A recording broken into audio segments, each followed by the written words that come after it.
언제나 선하시고 좋으신 하나님께 이 시간 감사 기도하심으로 오늘 말씀 묵상 나누도록 하겠습니다. 하나님 신실하시고 항상 선하시고 좋으신 하나님을 찬양합니다. 우리에게 생활을 주시고 생명과 호흡을 주신 아버지 하나님, 일용할 양식과 모든 좋은 것을 빛들의 아버지신 하나님께서 우리에게 공급해 주신 것을 감사합니다.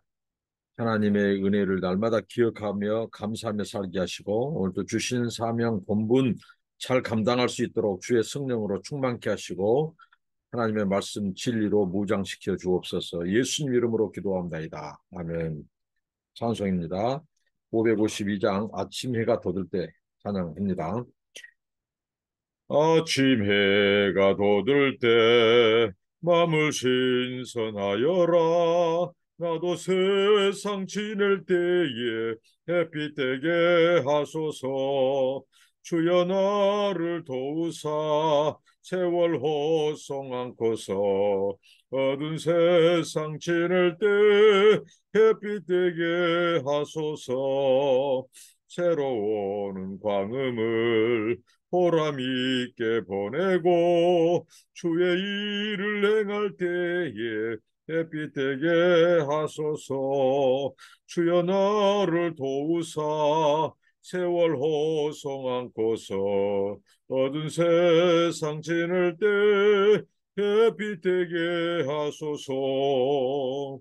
밤낮 주를 위하여 몸과 마음을 드리고 주의 사랑 나타내에 햇빛 되게 하소서. 주여 나를 도우사 세월 호송 않고서 어두운 세상 지낼 때 햇빛 되게 하소서. 아멘. 네, 오늘 보실 하나님의 말씀은 에, 에레미야 16장, 에레미야 16장 보시겠습니다. 에레미야 16장 14절부터 21절까지입니다. 14절, 16장 14절부터 21절까지. 여호와의 말씀이니라. 그러나 보라, 날이 이르니 다시는 이스라엘 자손을 애굽 땅에서 인도하여 내신 여호와께서 살아 계심을 두고 맹세하지 아니하고 이스라엘 자손을 북방 땅과 그 쫓겨났던 모든 나라에서 인도하여 내신 여호와께서 살아계심을 두고 맹세하리라. 내가 그들을 그들의 조상들에게 준 그들의 땅으로 인도하여 드리리라. 여호와의 말씀이니라. 보라, 내가 많은 어부를 불러다가 그들을 낫게 하며 그 위에 많은 포수를 불러다가 그들을 모든 산과 모든 언덕과 바위틈에서 사냥하게 하리니 이는 내 눈이 그들의 행위를 살펴보므로 그들이 내 얼굴 앞에서 숨기지 못하며 그들의 죄악이 내 목전에서 숨겨지지 못합니다. 내가 우선 그들의 악과 죄를 배나 갚을 것은 그들이 그 미운 물건의 시체로 내 땅을 더럽히며 그들이 가증한 것으로 내 기업에 가득하게 하였습니다. 여호와의 나의 힘, 나의 요새, 환난 날의 피난처시여. 민족들이 땅끝에서 죽게 이르러 말하기를 우리 조상들의 계승한 바는 허망하고 거짓되고 무익한 것뿐이라. 사람이 어찌 신 아닌 것을 자기의 신으로 삼겠나이까 하리이다. 여호와께서 이르시되 보라, 이번에 그들에게 내 손과 내 능력을 알려서 그들로 내 이름이 여호와인 줄 알게 하리라. 아멘. 네, 어제 말씀을 통해서는 에레미야의 그 말할 수 없는 절망, 또 낙담 같은 이 탄원, 하나님 앞에 탄원, 자기 생애를 저주까지 했던 그런 어, 이 에레미야 선지자를 하나님께서는 그의 소명의식, 소명의식, 흔들리는 소명의식, 또 그의 이 사명, 이 사명에 이 초점이 흐려지지 않도록 다시 그것을 각성시키고 다시 붙들어 주심으로 이 에레미야에게 하나님께서는 힘을 실어 주셨습니다. 오늘 말씀은 또한 하나님께서 소망의 말씀, 위로의 말씀을 주십니다. 오늘 하나님께서 어떤 말씀을 에레미야에 하시냐면요. 하나님께서 이제 이 출애굽의 하나님으로서가 아니라 새 출애굽, 새 출애굽의 하나님. 그래서 출 바벨론, 여기 북방이 나오는데요. 북방 땅과 쫓겨났던 모든 나라, 열방이죠. 열방에서 인도내신 여호와가 살아계심을 두고 맹세한다. 이전에는 출애굽의 하나님으로 하나님이 맹세했다면 이제는 하나님께서 새 희망을 주는데 뭐예요? 출 바벨론의 하나님, 그리고 출 열방의 하나님으로 이렇게 하나님이 내가 맹세한다. 그래서 하나님께서 너희에게 소망을 주는데 반드시 그들의 준 땅으로 인도하여 드리리라. 약속의 땅, 하나님의 약속의 땅으로 다시 이 포로된 바벨론, 또 열방의 그런 이 압제로부터 너희들을 내가 돌아오게 한다. 하나님은 출애굽의 하나님만이 아니라 바로 출 바벨론의 하나님, 출 열방의 하나님, 그리고 우리 삶 속에서 가장 힘들고 우리에게 고통을 주었던 그 고난의 현장이 어디입니까? 바로 그 출 고통의 하나님이십니다. 그러면서 하나님이 소망을 주어 너희들이 인도하여 드리리라. 인도하여 드리리라. 하나님은 우리에게 소망을 주시는 하나님이십니다. 고통만 주는 거 아니에요. 근데 그 고통도 하나님이 우리를 사랑해서 주는 고통이에요. 돌이키게 하시려고. 그래서 심판에는 두 가지 목적이 있죠. 하나님은 징계의 목적, 하나는 하나님의 은혜, 은총으로 다시 초청하는 거예요. 그래서 하나님께서 그 백성들에게 다시 한번 강조합니다. 이 소망의 메시지를 주시면서 무엇이 오늘 그들에게 포로가 되게 하셨는가? 무엇이 그들에게 하나님의 진노가 오게 했는가에 대한 언급을 다시 하셔요. 그것이 바로 16절부터 18절입니다. 이 죄악과 죄에 대해서는, 이 악과 죄에 대해서는 하나님이 피해나 갚을 것이라고 말씀합니다. 그래서 하나님께서 여호와의 말씀이니라 하시면서 많은 어부 얘기를 해요. 많은 이 포수 얘기를 해요. 어부가 이 물고기를 낚시하지 않습니까?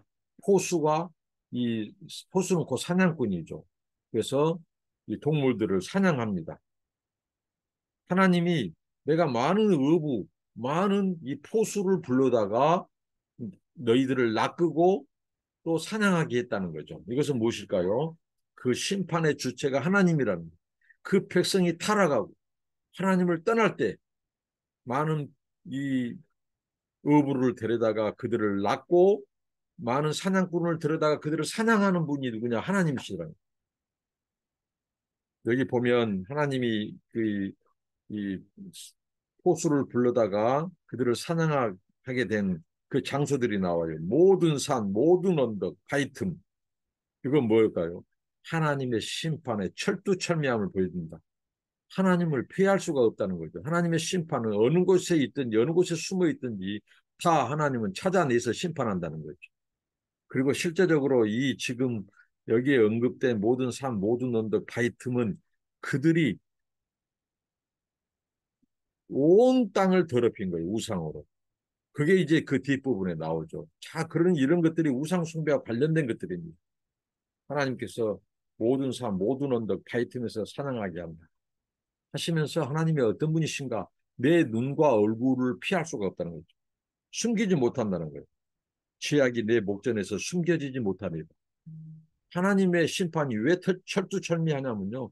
하나님의 눈과 하나님의 얼굴을 숨길 수가 없고 피할 수가 없기 때문에요. 그 피할 수가 없어요. 하나님 우리가 어느 곳에 있든지 어느 곳에 숨을지라도 저 별 위에 또 음부 무덤 아래 숨을지라도 하나님은 우리를 보시고 하나님 우리를 찾아 끄집어 내신다는 거죠. 내 목전에서 숨겨지지 못합니다. 그렇습니다. 모든 개인, 모든 민족, 열방 할 것 없이 하나님의 눈과 얼굴, 그 목전을 피할 수가 없어요. 그래서 심판 때에 어느 누구도 한 사람이 죄될 수가 없고 예일 수가 없어요. 그렇게 하나님께서는 그렇게 말씀합니다. 하나님을 피할 수 없다. 너희들이 숨을 수 없다. 하나님의 심판은 반드시 임하고 철두철미하다. 너희들의 죄와 악 때문이다는 거예요. 그러면서 하나님께서 다시 강조합니다. 18절을. 내가 우선 그들의 악과 죄를 배나 갚을 것이라고 말합니다. 그러면서 그들이 그 미운 물건의 시체로 땅을 더럽혔다. 미운 물건은 가증된 이 바로 우상과 관련이 있죠. 우상. 근데 미운 물건의 시체로 내 땅을 들였다고 말합니다. 미운 물건, 이 우상은 시체와도 같아요. 왜? 이미 애초부터 우상은 생명이 없습니다. 볼 수도 없고 듣지도 못하고 만지지도 못해요. 왜? 그런 조각품이고 또 이 돌이고 이 나무에 불과한 거예요. 사람들이 만든 수곡물에 불과해요. 그래서 생명이 없다는 거예요. 그래서 시체라고 말합니다. 미운 물건의 시체로 내 땅을 더럽히며 이스라엘 백성이 하나님의 심판을 받는 것은 바로 그들이 하나님을 버리고 미운 물건의 시체인 우상을 숭배하는 거예요. 그 가증한 것으로 내 기업에 가득하게 했다. 그래서 주님이 내가 너희들을 심판하고 포로로 잡아갔다는 거죠. 사냥꾼, 또 어부에 의해서 낚이고 포수에 의해서 사냥을 당하는 그것에 풍자적으로 말한다는 거죠. 하나님께서. 그렇습니다. 오늘 우리의 삶 속에 정말 하나님이 기뻐하지 않고 싫어하는 이 우상적인 요소들, 우상들을 다 찾아내서 그 모든 것들을 다 불태우고 버리고 묻고 깨뜨리고 해야 될 그런 결단을 촉구하는 말씀이기도 합니다. 그러면서 에레미야의 기도가 19절부터 21절까지 나오는데요. 에레미야가 하나님을 찬양합니다. 소망을 주신 하나님. 그리고 다시 한번 그 백성을 이 새 출애굽, 새 술 바벨론, 술 열방. 그 약속하신 하나님, 그리고 이스라엘의 죄에 대해서 다시 한번 말씀하면서 무엇이 어디로부터 잘못됐는지를 깨우쳐 주시고 너희들이 회개하면 다시 산다고 하는 소망을 주시는 하나님을 인하여 그가 찬양하고 감사하죠. 나의 힘, 나의 요새, 환난 나의 피난처. 이런 표현은 나의 힘, 나의 요새, 환난 나의 피난처. 이것은 바로 이 다윗의 시편에 많이 등장한 이 언어들이죠. 하나님만이 힘이고 하나님만이 나의 요새고 피난처라고 하는 이 고백, 우리 모두의 고백이 되기를 바랍니다. 예레미야가 그 하나님을 고백하죠. 그래서 민족들이 열방이 땅끝에서 주님을 주께 이르른다는 거죠. 땅끝에서 주께 이르러 말하기를 우리 조상들의 계승한 바, 그 뭐예요? 우상입니다.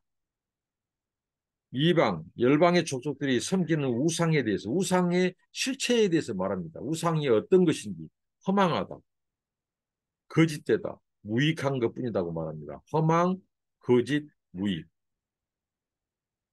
생명체가 없어요. 사람들이 만든 조각품에 불과한. 그것은 허망하고 거짓되고 무익한 것뿐이죠. 그래서 사람이 어찌 신 아닌 것을 자기의 신으로 삼겠나이까? 신 아닌 것, 우상입니다. 그 우상을 가지고 그 사람들이 열방이 신으로 섬겼는데 이제 그들이 하나님을 향해서 고백한다는 거죠. 바로 하나님만이 참 신이라는 거죠. 자기들이 조상부터 물려받은 전수받은 신은 거짓되고 무익하고 이게 가짜다는 거죠. 허망하는 것들.